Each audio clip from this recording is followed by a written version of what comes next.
The town of Hollow Bend was used to dust, secrets, and the sound of boots on broken boards. But no one expected what walked in that August afternoon. A woman in worn leather, coat flapping in the wind, holding a baby bundled in an old cavalry blanket. Her horse was lathered, her eyes dark with travel and grief. And when she stepped off that saddle, every soul in town fell silent. Her name was Clara Boone, and she carried with her not just a child, but a claim. She walked straight into the sheriff's office and placed the infant on the desk like she was dropping off evidence. "This baby," she said to the stunned sheriff, "belongs to Eli McCrae." The name sent a ripple through the room. Eli McCrae, the outlaw who had been hanged 6 months earlier. The one buried under the hard clay near the gallows with a rusting tin marker and no mourners to speak of. The sheriff blinked, the deputy stood. A few men laughed from the street outside. But Clara didn't move. "I want his name on this child's paper," she said calmly. "I want the truth written down before it gets buried like he was." What followed wasn't shock, it was suspicion. Some called it a scam. Some thought she was mad. But Clara wasn't asking. She was here for the truth. And what she had to say would unravel everything this town thought it knew about Eli McCrae, and about what really happened before the rope went tight. Eli McCrae wasn't a hero. That's what everyone in Hollow Bend would tell you. A thief. A killer. A man who rode with the Rattlesnake Gang and shot a rancher in the spine outside Dry Creek. But Clara's voice, steady and weathered, told a different tale as she stood before the town council that night. Baby swaddled against her chest like a final piece of evidence. They had met on a cold night in January, near the Colorado line. She was tending bar in a shack saloon with more rats than whiskey, and he was bleeding from a shoulder wound, wanted and worn. She could have turned him in for the reward. Instead, she sewed his flesh with shaking fingers and let him sleep beside the fire. Weeks passed. The snow wouldn't stop. Neither would the stories he told, about how he never killed that rancher, about how the law wanted someone to blame. She didn't believe him at first. But he never touched a drop of whiskey, never raised a hand in anger. He sang to her at night, off-key but soft. And by spring, they weren't two strangers anymore. They were something more dangerous. He rode out to clear his name, he told her. Said he found a witness. Said he'd come back in 3 days. He never did. All she heard was the news weeks later, that he'd been captured, tried, and hanged by the very town she now stood in. She looked each man in that council room in the eye. "You killed him too fast," before the truth had a chance to breathe. And then she pulled out the last letter he'd sent. The one scrawled in dirt-smudged ink with trembling hands. In it, he swore his innocence. In it, he swore he'd return to her. In it, he called her his wife. And the baby in her arms? A spitting image of the man they'd buried. They say Hollow Bend had a short memory and an even shorter conscience.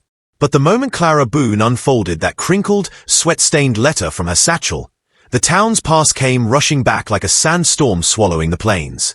The letter, barely legible in places, had been written by a hand weakened by injury or desperation. The ink bled from rain or tears or both. But the words were clear enough to shake the ground beneath the sheriff's boots. "Clara, I never did what they said I did. You gotta believe me. I found the man. He's got the ranch money and he's heading north. I'll ride to Hollow Bend and show them myself. I'll clear my name. Then I'll come back to you. Wait for me. Love you more than life, Eli." Sheriff Alden read the letter 3 times before he spoke. And even then, his voice didn't rise above a whisper. "That ain't his handwriting, is it?" Clara nodded once. He wrote it the night before he left to try and prove the truth. "It was in the steel bag they returned to me, only half emptied." "You never read it, did you?" The sheriff swallowed. He hadn't. He'd been too busy trying to keep order, keep blood off the streets. Eli McCrae had been captured by a lynch-hungry posse. The judge had given him a trial, sure, but everyone knew it was a performance. A rope was ready before the gavel even dropped. But now, with Clara standing in his office holding a child that looked like a ghost from the past, things didn't feel so simple anymore. Outside, the town had begun to whisper. Some said the woman was mad, clinging to the memory of a man who lied to her. Others said the baby looked too much like Eli to be coincidence. The child had those same storm-gray eyes, the same dark, curling hair. The resemblance made some townsfolk nervous, like Eli had crawled back from the grave to look them in the eye. While gossip spread, Clara remained still. She spent her days walking the main road, wrapped in her old trail coat, child swaddled close to her chest. She didn't beg, didn't shout, didn't try to stir pity. She simply waited. She believed the truth had its own rhythm. It would echo, eventually. It always did. Then, one late evening as the sun bled over the rooftops, a knock came to her room at the boarding house. It was Ben Carter, the stable hand who once fed Eli's horse and cleaned his saddle without asking questions. He looked older than she remembered. Grey threaded through his beard, and his eyes darted like he didn't want to be seen. "I kept this," he said, holding out an oil-stained bundle wrapped in old burlap. "Should have brought it to the law, but I figured no one'd listen." Inside was a small leather-bound journal, scuffed on the corners and frayed at the spine. She opened it slowly, hands trembling. The first page was a note. "In case they hang me, and no one asks what really happened." Then came the entries, day by day, Eli's own words. About the night of the Dry Creek robbery. How he was across the ridge helping Clara fix her roof while the gang rode in and took the payroll. How the man who actually pulled the trigger, Clay Donovan, was the one who pinned the blame on him when the law came knocking. Donovan had vanished, disappeared into the hills with the loot and left Eli behind with nothing but guilt and a noose waiting. Clara's vision blurred with tears as she turned page after page. There were sketches, too, rough drawings of Donovan's face, the gang's hideout, even a map marking his likely route north. It was proof, not just of Eli's innocence, but of his desperate attempt to clear his name and come back to her. And suddenly, everything shifted. She brought the journal straight to Sheriff Alden. The man looked like he'd aged a decade in 10 seconds as he flipped through it. The same Eli who once stood in his jail cell had left behind every breadcrumb needed to prove his truth. If only someone had bothered to look. Alden dropped into his chair, breathing heavy. "I hanged the wrong man," he muttered, eyes wide with disbelief. "I looked that boy in the face, told him if he wanted to make peace with God, now was the time. He didn't beg, didn't scream, just asked me to tell you he loved you." Clara's hands clenched into fists. "He asked you to tell me." The sheriff nodded, slowly. "I didn't. Figured it'd make things worse. I was wrong." The silence that followed cracked open like a shot in the canyon. For the first time since she'd arrived, Clara let herself cry. Not out of grief, but fury. Fury that they took him from her. That they buried him in a hole with no name. That a town so certain of his guilt never once asked if he had something left to say. But now, they would listen. The next day, Clara returned to the courthouse, journal in hand, and stood before the mayor, the sheriff, and what remained of the town's fragile pride. She read every word from that leather-bound book, and when her voice faltered, the baby stirred in her arms, as if reminding her why she had to finish. And finish she did, with the final words from Eli's last entry. "I want my son to know I wasn't the monster they said I was. I want Clara to know I tried to come home. I just hope this reaches someone before the rope does." For once, Hollow Bend listened. And for the first time in its dusty, shame-soaked history, it wondered who else it had buried too soon. The wind in Hollow Bend had always carried whispers. But now, it carried a reckoning. The journal had done more than stir guilt. It had resurrected a ghost. Eli McCrae's name was suddenly spoken in back rooms and saloons, no longer with contempt but with caution. As if saying it too loudly might summon him, not as the criminal they once hung, but as the innocent man they never listened to. Clara stood at the edge of the cemetery, baby in one arm, the other gripping the weather-worn marker that sat crooked in the earth. It was nothing more than a splintered piece of cedar with no name, no date, just the place where they buried a man they didn't bother to understand. She kneeled, pulling a new marker from behind her.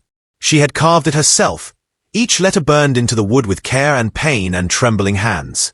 Eli McCrae, born 1839, died 1872. Hung for a lie, remembered for the truth.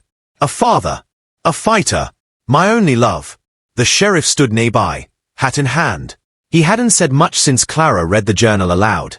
Maybe he didn't know how to speak to the woman he failed. Or to the child he now knew had a father whose name would never be cleared by law, but whose innocence was etched into every page of that diary. "I want his name cleared," Clara said quietly, brushing the dirt from Eli's resting place. "It ain't that simple," the sheriff replied, guilt deepening the lines on his face. "A court can't undo a hanging. And the people who watched it, They'll never say they were wrong. Clara didn't flinch. Then let me say it. Let my boy grow up knowing the truth.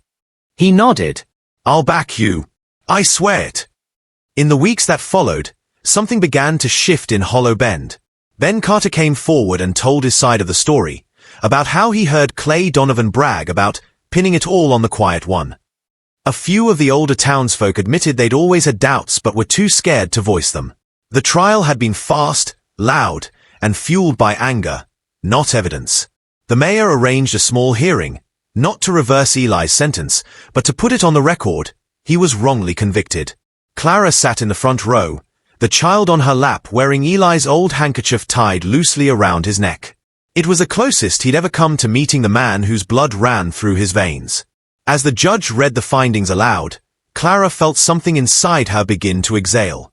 It wasn't peace, not yet, but it was the first breath after holding it in for far too long.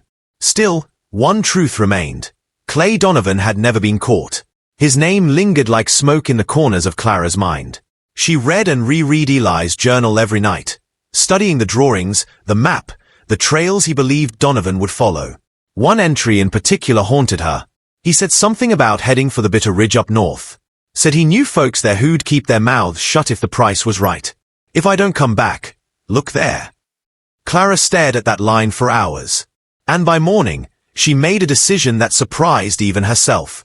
She wrapped the child in warm blankets, packed only what she could carry, and saddled the same mare Eli once rode into town. The sheriff tried to stop her, pleaded with her to stay, said justice had already been done. But she shook her head. Justice didn't come with a statement, she whispered. It comes when the man who did this is buried in the same dirt he forced Eli to die in. And with that, she left Hollow Bend, riding not just as a widow or mother, but as the last living flame of Eli McCrae's story. The townspeople watched her go, unsure if they'd ever see her again. But something about the way she rode, straight-backed, wind in her hair, fury in her eyes, made them believe she wouldn't return empty-handed. Because Clara Boone was no longer just the woman who lost everything. She had nothing left to lose. And that made her the most dangerous rider the West would ever know. Bitter Ridge wasn't marked on most maps anymore. It was the kind of place forgotten on purpose, where old debts were paid in silence and the only law was the weight of your own past. Clara arrived in the dead of winter. The wind howled through the pines like spirits moaning over unfinished business, and snow fell heavy across the trail like the sky wanted to bury something. Her boy, now bundled tight beneath layers of cloth and wool, slept soundly against her chest as she reached the edge of an abandoned mining settlement. There were no signs, no townsfolk to greet her. Just a single trail of smoke rising from the chimney of a half-collapsed shack at the far end of the gulch. And the moment she saw it, her heart began to pound. She dismounted in silence, tying her horse loosely to a rail long since splintered by time. Then, she drew the pistol the sheriff had pressed into her hands before she left, his old revolver, the one he'd used when Eli was taken from his cell. A small gesture of atonement.